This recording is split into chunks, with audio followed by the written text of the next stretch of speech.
Hello student, 11th physics की classroom में आपका स्वागत है। आज स्टूडेंट 11th क्लास में हम लोग फिजिक्स फर्स्ट के सर्कुलर मोशन चैप्टर को स्टडी करेंगे। स्टूडेंट हम लोग किस चैप्टर को स्टडी करेंगे? सर्कुलर मोशन में वृत्तीय गति को स्टडी करेंगे। और ये बहुत ही अच्छा चैप्टर, अगर आप इसके रेगुलर लेक्चर्स देखेंगे तो आपको बड़े ही इंटरेस्ट आएगा। तो सुनिएगा, सर्कुलर मोशन को स्टार्ट करते हैं। वृत्तीय गति क्या है भैया, सुनिएगा जरा।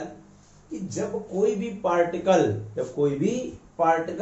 एक पर्टिकुलर पॉइंट के चारों ओर एक फिक्स रेडियस पर मूव करता है, जब कोई भी पार्टिकल एक पर्टिकुलर पॉइंट के चारों ओर मूव करता है तो इस प्रकार के मोशन को हम लोग क्या कहते हैं? सर्कुलर मोशन कहते हैं। When a particle moves in a circular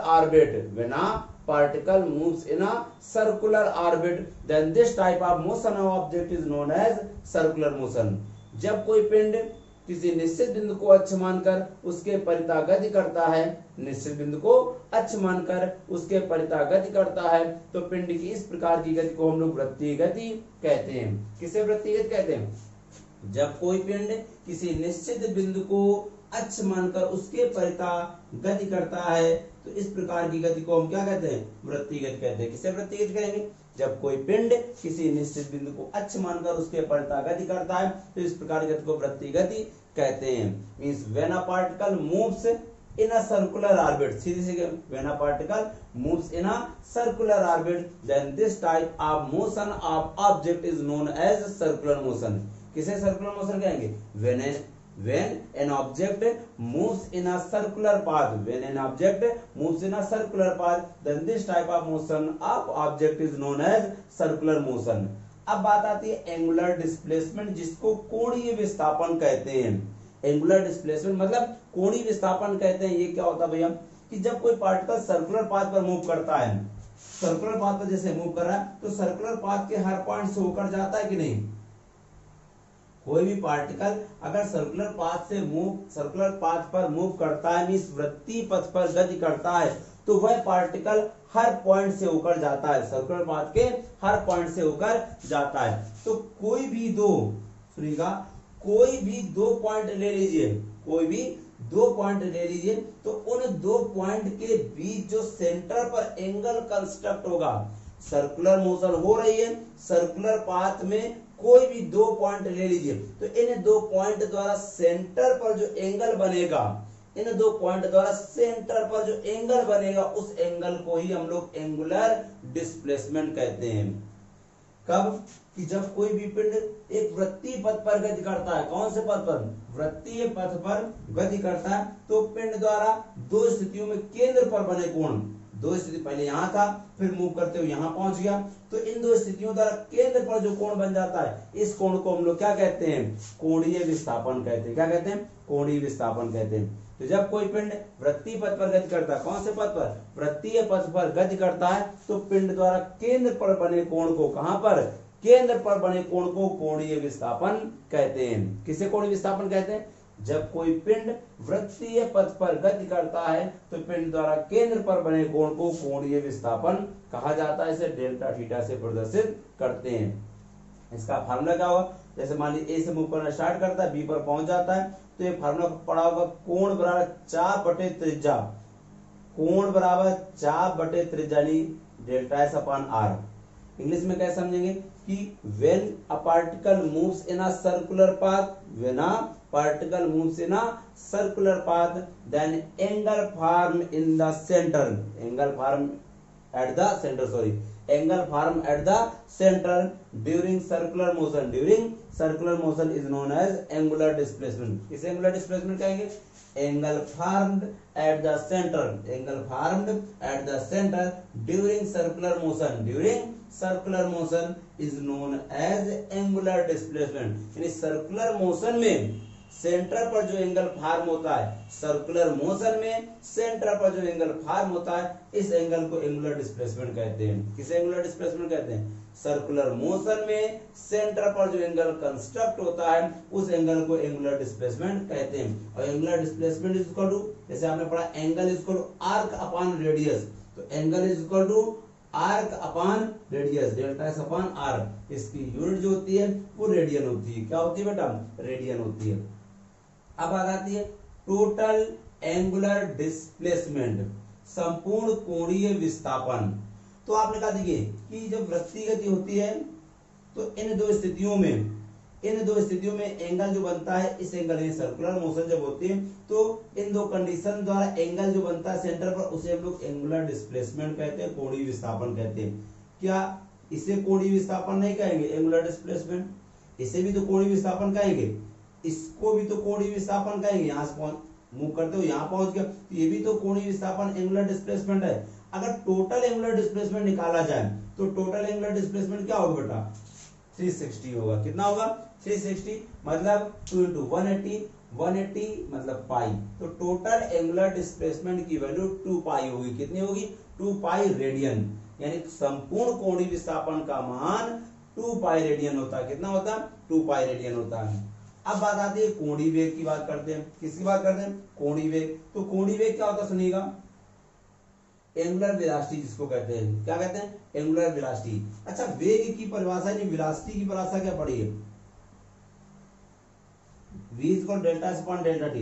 अगर डेल्टा टी को यूनिट कर लिया जाता है, डेल्टा टी को यूनिट कर लिया जाता है तो आप डिफिनेशन ऐसे बताते हैं कि यूनिट टाइम में जितना डिस्प्लेसमेंट प्रोड्यूस होता है, यूनिट टाइम में जितना डिस्प्लेसमेंट प्रोड्यूस होता है उसे हम लोग वेलोसिटी कहते हैं। Displacement produces in unit time, displacement produces in unit time is known as velocity.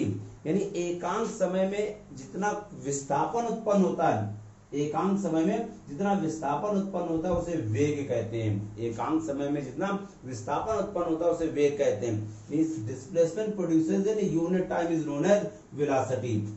अब एंगुलर वेलोसिटी तो सेम टर्म में क्या होता है, जैसे यूनिट टाइम में जितना डिस्प्लेसमेंट उसे हम लोग वेलोसिटी कहेंगे, उसी का यूनिट टाइम में जितना एंगुलर डिस्प्लेसमेंट प्रोड्यूस होगा, यूनिट टाइम में जितना एंगुलर डिस्प्लेसमेंट प्रोड्यूस होगा उसे एंगुलर वेलोसिटी कहेंगे।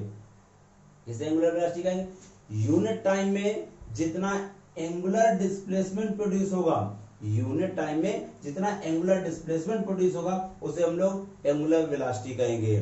तो displacement, angular displacement producers, angular displacement producers in unit time is known as angular velocity. Means एकांक समय में उत्पन्न कोणीय विस्थापन को कोणीय वेग कहते हैं। कितने समय में? एकांक समय में उत्पन्न कोणीय विस्थापन को कोणीय वेग कहते हैं। यानी 1 सेकंड में जितना कोणीय विस्थापन उत्पन्न हो जाता है उसे कोणीय वेग कहते हैं। कितने सेकंड में?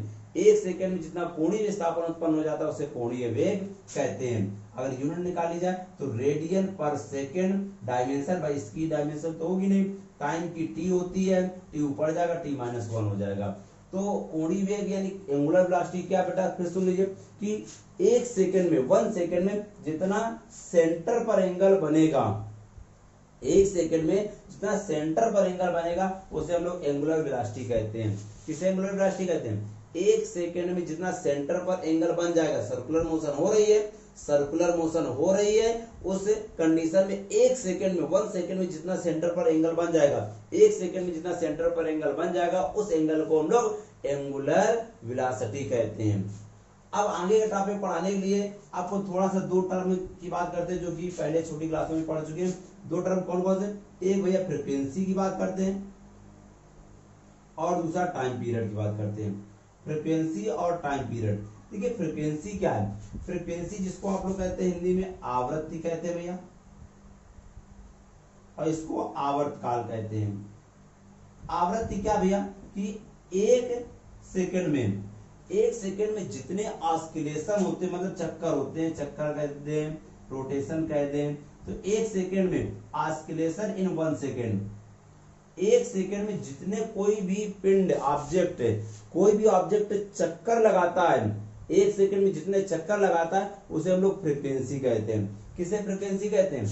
Rotation completed in 1 second, rotation completed in 1 second is known as frequency.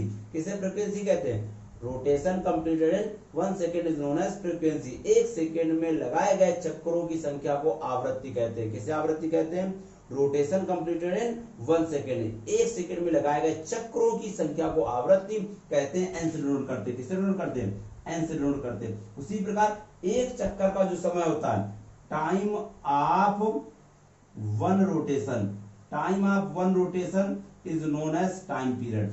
एक चक्कर लगाने में जो समय लगता है, एक चक्कर लगाने में जो समय लगता है उसे हम लोग टाइम पीरियड कहेंगे। तो फ्रीक्वेंसी टाइम पीरियड क्लियर बेटा, कि फ्रीक्वेंसी रोटेशन इन 1 सेकेंड, 1 सेकेंड में रोटेशन जो होते हैं उसे फ्रीक्वेंसी कहते हैं। टाइम पीरियड क्या होता है कि 1 रोटेशन में जो टाइम लगता है, कितने रोटेशन में? 1 रोटेशन में जो टाइम लगता है उसे हम लोग टाइम पीरियड कहते हैं। ठीक, अब आगे बात आती है, एक और बात बताते हैं, ये फ्रीक्वेंसी टाइम पीरियड में क्या रिलेशन होता है? जो फ्रीक्वेंसी और टाइम पीरियड जो होते हैं एक दूसरे के रेसिप्रोकल होते हैं, मतलब व्युत्क्रम होते हैं। व्युत्क्रम मतलब जैसे मान लीजिए कहते हैं frequency n is equal 1 upon time period, आवृत्ति जो होते हैं आवर्तकाल के व्युत्क्रम के बराबर होती है, या आवर्तकाल आवृत्ति के व्युत्क्रम के बराबर।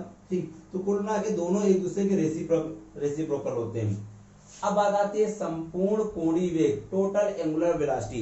एंगुलर वेलोसिटी तो अभी पढ़ लिया कि सर्कुलर मोशन में सेंटर पर जो एंगल बनेगा, सर्कुलर मोशन में सेंटर पर एंगल बनेगा वो भी 1 सेकेंड में, उसे हम लोग एंगुलर वेलोसिटी कहते हैं। मींस यूनिट टाइम में जो सेंटर पर एंगल कंस्ट्रक्ट होता है, एंगुलर डिस्प्लेसमेंट जिसको आप लोग कहते हैं, उसे ही क्या कहेंगे? एंगुलर वेलोसिटी कहते हैं। अब टोटल एंगुलर वेलोसिटी निकालनी है, तो एंगुलर वेलोसिटी फॉर्मूला क्या होता है? Delta theta upon delta T. अरे displacement produces in unit time, displacement produces in unit time, एकांक समय में उत्पन्न कोणीय विस्थापन को कोणीय वेग कहते हैं। अगर फॉर टोटल एंगुलर वेलोसिटी संपूर्ण कोणीय वेग निकालना है, तो संपूर्ण कोणीय वेग निकालना है तो क्या करना पड़ेगा? ओमेगा इक्वल टू संपूर्ण कोणीय वेग निकालना है तो संपूर्ण कोणीय विस्थापन होना चाहिए, मतलब टोटल एंगुलर डिस्प्लेसमेंट। अगर एंगुलर वेलोसिटी टोटल है तो डिस्प्लेसमेंट भी टोटल होना चाहिए, और टोटल एंगुलर डिस्प्लेसमेंट क्या होता है? 2 पाई। कोणीय वेग अगर संपूर्ण है तो कोणीय विस्थापन भी संपूर्ण होना चाहिए, 2 पाई होना चाहिए। और टाइम जो होता है एक रोटेशन का टाइम हो जाएगा ना भाई, 2 पाई मतलब जब 2 पाई एंगल बनेगा तो क्या होगा? एक रोटेशन कंप्लीट हो जाए कि नहीं हो जाए? तो एक रोटेशन का जो टाइम होता है उसको हम लोग टाइम पीरियड कहते हैं। एक चक्कर का जो समय होता है उसको हम लोग आवर्तकाल कहते हैं। तो टाइम पीरियड की जगह टी लिखा जाएगा। अब 1 अपॉन टी किसके बराबर होता है? 1 अपॉन टी जो होता है फ्रीक्वेंसी मतलब आवृत्ति n के बराबर होता है, तो n 1 अपॉन टी की जगह n लिख दिया तो ओमेगा 2 पाई n आ गया। तो कह सकते हैं टोटल एंगुलर वेलोसिटी के दो फार्मूले आ गए, omega equal to 2 pi n और 2 पाई बाई टी। ये फार्मूले याद रखिएगा, बहुत ही इंपॉर्टेंट है। तो omega equal to 2 pi n और 2 पाई बाई टी, ये आपको एंगुलर वेलोसिटी के दो फार्मूले हैं। क्लियर है? इतना आप टॉपिक आज का इतना ही है। नेक्स्ट टर्म पे आपको इसके आगे बताया जाएगा। Thanks for today's class.